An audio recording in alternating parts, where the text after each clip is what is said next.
बोला बोला दुर्गा मैया की।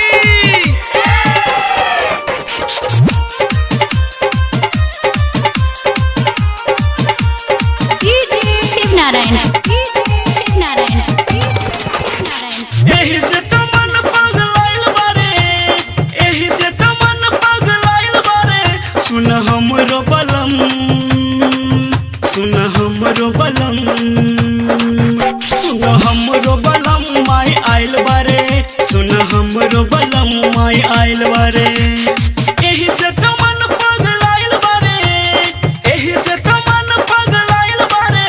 सुन हमरो बलम माई आइल बारे, सुन हमरो बलम माई आइल बारे, सुन हमरो बलम माई आइल बारे, सुन हमरो बलम माई आइल बारे।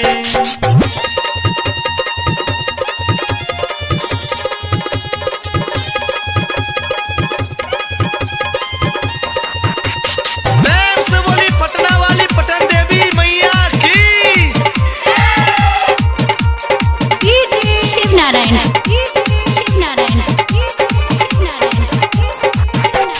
शेर पे सवार होके अइल शेरा वाली, आ संगही में नाचा तारे मिठुआ के साली, मिठुआ के साली, मिठुआ के साली। शेर पे सवार होके अइल शेरा वाली, आ संगही में नाचा तारे बीरबल के साली।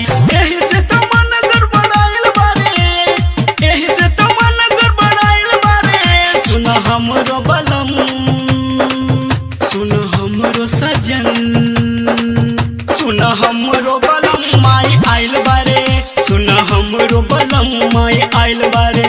सुन हमरो सजन माई आइल बारे, सुन हमरो बलम माई आइल बारे।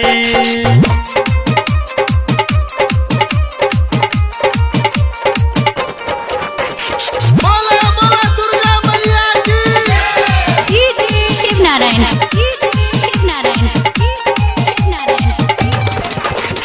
एही से तो कहतानी धोला जल्दी गाड़ी, हमके पहना द राजा नया नया साड़ी, नया नया साड़ी, नया नया साड़ी। एही से तो कहतानी धोला जल्दी गाड़ी, हमके पहना द राजा नया नया साड़ी। काहे सैया तू शरमाइल बारा, काहे सैया तू शरमाइल बारा। सुन हमरो बलम, सुन हमरो सजन, सुन हमरो बलम माई आइल बारे, सुन हमरो सजन माई आइल बारे। सुन हमरो बलम माई आइल बारे, सुन हमरो सजन माई आइल बारे।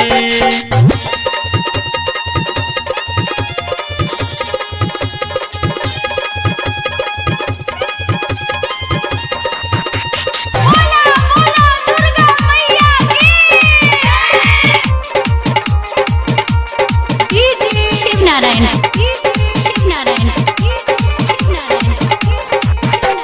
संजय संगे सागर प्रेमी करेला ध्यान हो, राइटर अजया को है माई तू परान हो, माई तू परान हो, माई तू परान हो। मणि संगे सागर प्रेमी करेला ध्यान हो, राइटर अजया को है माई तू परान हो। एही से तो मन बहुड़ाइल बारे, एही से तो मन बहुड़ाइल बारे। सुन बीरबल बलम, सुन हमरो सजन, सुन हमरो बलम माई आइल बारे, सुन हमरो सजन माई आइल बारे। सुन हमरो बलम माई आइल बारे, सुन हमरो सजन माई आइल बारे।